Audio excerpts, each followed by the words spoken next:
Marco Antônio Sabino, chegando aqui ao vivo no Jornal Gente, para também dizer que um governo se conhece pelo seu começo, não é, Sabino? Seja muito bem-vindo, bom dia. Bom dia, Thaís, bom dia, Sônia, aos ouvintes. Bem na toada do que você está falando, Thaís. Eu acho que ficou muito claro nesses 2 primeiros dias, vamos chamar assim de primeiro dia, efetivo ontem, mas também todos os discursos da posse aos quais você se referia, que o PT foi muito PT nesses primeiros dias. Há novidades nisso? Há algo que não se esperava? Não. Aqueles que decidiram pelo voto em Lula sabiam que esse viés ideológico é muito forte no partido. E eu repito aqui, mas com uma análise um pouco mais política, a Thaís pegou pelo lado econômico, algumas decisões tomadas nesses primeiros dias. Então, estão nos jornais aí as notícias sobre as demissões no 2º e 3º escalão do governo Lula. Demissões que são normais, são cargos de confiança e qualquer governo que chega tem que colocar lá as suas pessoas de confiança. O problema é que, vamos avaliar, será que não tinha nenhum funcionário público ali, nenhum assessor, nenhum profissional gestor público que pudesse ser aproveitado? O corte foi radical, sem nenhum racionalismo sobre isso, a não ser a questão ideológica, a não ser o fato de que era uma pessoa com cargo de confiança do governo Bolsonaro. Não me parece razoável isso. Por exemplo, com repercussões. Por exemplo, o censo ficou sem gestão. O censo tão importante para o Brasil ficou sem gestão.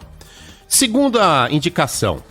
Durante o discurso de posse do ministro da Casa Civil, Rui Costa, muitos manifestantes do PT gritavam: sem anistia, sem anistia, sem anistia.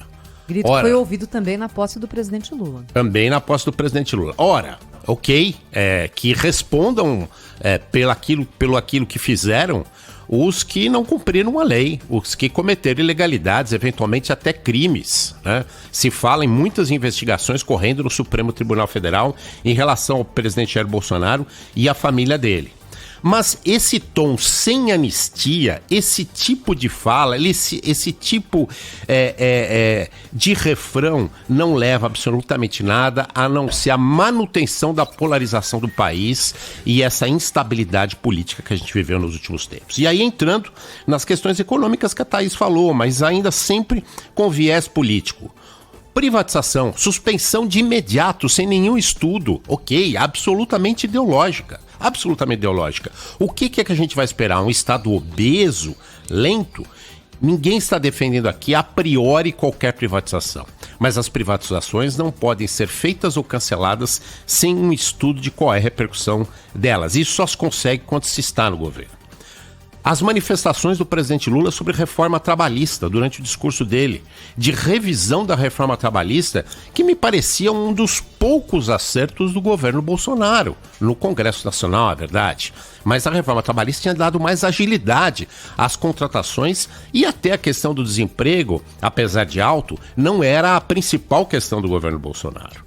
E, finalmente, a desoneração dos combustíveis, como também lembrava a Thaís, que já mostrou ali uma força muito forte do núcleo político do PT, comandado por Gleisi Hoffmann, contrariando as questões técnicas colocadas pelo ministro Fernando Haddad, que perdeu a batalha. E a desoneração acabou sendo mantida. Se temia um desgaste na imagem do presidente Lula, um desgaste político na imagem do presidente Lula logo no começo do governo. E sem falar que foi o maior destaque de todos esses assuntos, da questão do teto de gastos. É lógico que a questão social, as pessoas que estão com fome, as pessoas que estão nas ruas de São Paulo e de tantas outras capitais e cidades do país têm que ser priorizadas, são seres humanos. A gente sempre defendeu isso aqui na Bandeirantes, a questão das pessoas, dos moradores em situação de rua.